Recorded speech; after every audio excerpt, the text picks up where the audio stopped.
Hello, you all. Welcome to the channel. This is In Pursuit of Life with Sabrina, and I am Sabrina.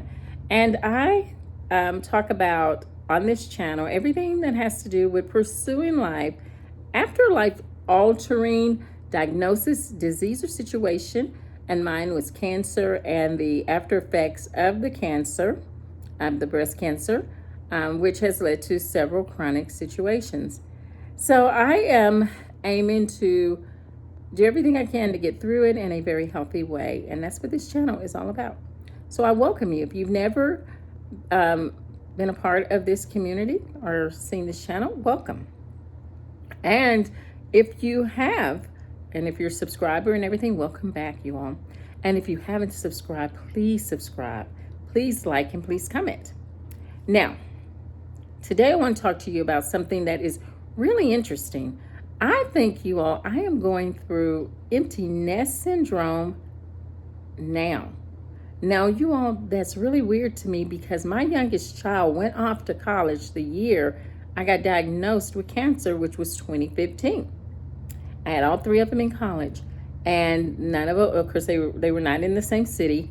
And so I didn't have time because as soon as we moved Gabrielle in, and I remember the day we moved her into college, I had a biopsy on the tumors that were in my abdomen, and oh man, my face was so swollen and I was in so much pain, you all. And I couldn't do a lot of the stuff we did because when we would move the kids in, whether it was the first time into their dorms or every time we would move them from dorm to dorm or apartment, we would do a Walmart run, a Target run. We go out to eat. If they had a grocery store like H-E-B in the city, which is the number one grocery store in the United States, but it's only located in Texas. And so we would go to H-E-B if there was one in their city, which in the south of Texas, there's lots. And so, and we would set them up, you all. But man, when we moved Gabrielle and I was in so much pain, my doctor said she made the tumors angry when she did the biopsy. And so I couldn't do a lot of the stuff. I helped get stuff moved in, but then I had to sit down a lot and just rest. And I did do some unloading and stuff while everybody else went and did all the other stuff, but I had to just, mostly sit in the dorm until they got back. But we did it. And so, but then right after there, I had, we moved her in September, beginning of September, or end of August. And then I started preparing for surgeries. And after the surgeries were completed and they found out, what stage of cancer I was and the different other things that we needed to find out, had the total hysterectomy with the ovarectomy, which means ovaries removed, all the female organs removed. And and so we did all that. And then I went straight into chemo. And I didn't have time to grieve a empty nest, but I was also one of those parents who like to be, it's just the way I live life. I like to be prepared.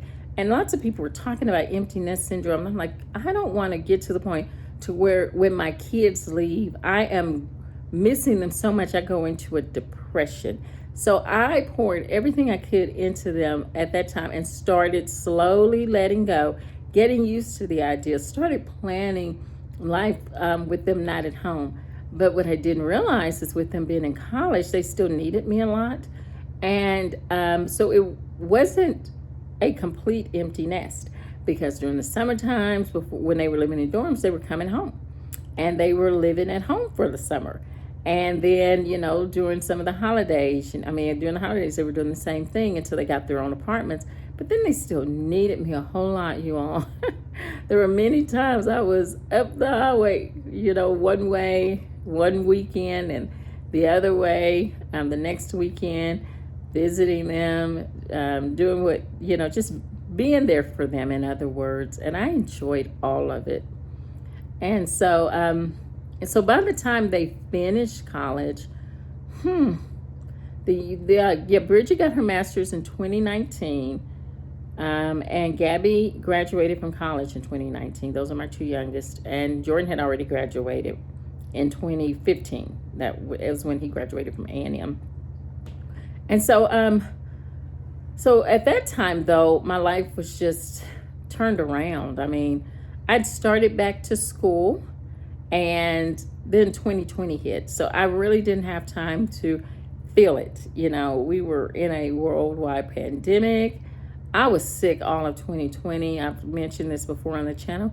Never had COVID, but was sick all of 2020. And that's when we found out about the persistent concussion syndrome. And, you know, just a lot of things were changing. And I wasn't getting better, which was a concern because I was 5 years in. And so we were doing lots of testing, trying to figure out what is going on with my body. How do we help it heal? But now, you all, almost 10 years later, I miss that feeling of being needed. And, you know, but it's not an unhealthy, it's not in an unhealthy way, because I've looked it up and I've done some research on that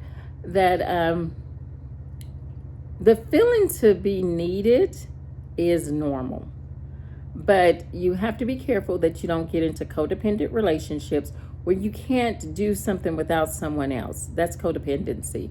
And just depending on other people or allowing other people to depend on you in a unhealthy way. There are limits and there are boundaries to that. But having a job gives you that feeling. And it was after 2020 that I was not able to work a job where I was working in my profession. You know, I was doing little odds and end jobs and still am, because it was at that time to where I just wasn't able to have enough energy and to be consistent enough to be on a schedule. And so that was a big change in my life. And so I'm thinking about it. So now I think right now I volunteer at church a lot. And the reason I do that, and when I say a lot, you know, some people do it like once a month, you know, every other month, you know, they do 1 month on, 1 month off. I was just volunteering all the time because I wasn't working. And I needed that, or wasn't working a steady job. And I needed that feeling of being needed, to, you know, doing something I loved doing. And, but I realized that, you know, I have to really watch that, because I can allow myself to be taken advantage of if I'm not careful. And so I've had to pull back on some areas that were unhealthy because I was giving, but they weren't giving enough back in what I needed. And so I've had to pull back on that to be balanced. And it made me really sad. And that's what got me to thinking, why am I so sad of this? And it's because I feel empty. I don't feel needed or expected. And it's just because of what I'm going through with this situation. You know, I talked about this the last time I posted, with not knowing when I'm going to be okay. You know, you're not even invited to a lot of things anymore, because after a while of you having to turn it down, people stop inviting you. And when they stop inviting you, you slowly are not in their circles anymore. And they're not going to admit that, but you know, it is what it is. You can see it. And so they start operating within themselves, and you're on the outside. And so that feeling increases. But it's just, you can't, there's nothing I can do to change that. I mean, that's just normal human behavior. It's not that something's wrong with them. It's just what you do. And so, so I was researching on how to monitor it to make sure that I'm not off balance. And I wanted to share that with you all. The findings that I found, you know, just looking at a lot of different articles, is that you're okay if that feeling to be needed It's not your main source of your self-esteem. If people don't need you and you go into a depression, or if people don't need you and you can't live, you feel really, really bad, to an unhealthy level, then you got a problem. But to have the feeling to be needed is normal. Find that out. That's not a bad thing. It's a normal thing. And so now that I know what it is, and I know that it's most likely a lot of, my kids are now grown, they're professionals. They don't need me that much. I mean, it used to be when they would move, they would call mom and dad. Even though my ex-husband and I are separated, excuse me, not separated, we're divorced. We've been divorced for, golly, 23 years. But, so yeah, but now that we are not needed for those moves anymore, because they used to call us. They would call us and ask to help us to move. Let me string that together better. Now they don't need us anymore. And so I feel empty. They will call and say, hey, yeah, we got movers to do this, or, and now, like with the married one, Jordan, and his wife, Sharon, a lot of times I would be needed to watch the babies. And that makes you feel good. But also I get to see the babies. So that's a fun thing. But, and my girls are getting to the point to where they don't need me for big stuff for the big things in a move. They just need me usually to be there to help them unload and situate things, and that's it. So, or in packing, because they're so busy. And as they get older, they'll need me less and less. And with me not able to do as much, I've got to figure this out before it goes to the next level of not being needed. So that's what I'm doing. I'm working on it. I'm acknowledging it. But there's a hole there. There's a sadness that comes from that.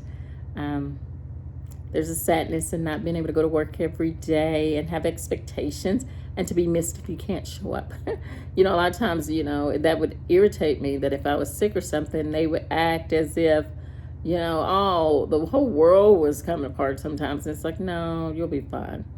But now that I don't have that, it's not a bad thing to be missed and to be a part of something that's important, and you're important. And I think that's what it is too, that feeling of being important in something you like and want to do. So anyway, that's all I wanted to talk about today. If you have any comments or suggestions, please put them in the comments. Let's talk about it. I'm still working through it, and I'll get through it. But I gotta work on it. So, well, you all have a great day, and remember to have courage in trouble or adversity. Have courage in pain. Everything we do to move forward is not done in vain. Bye.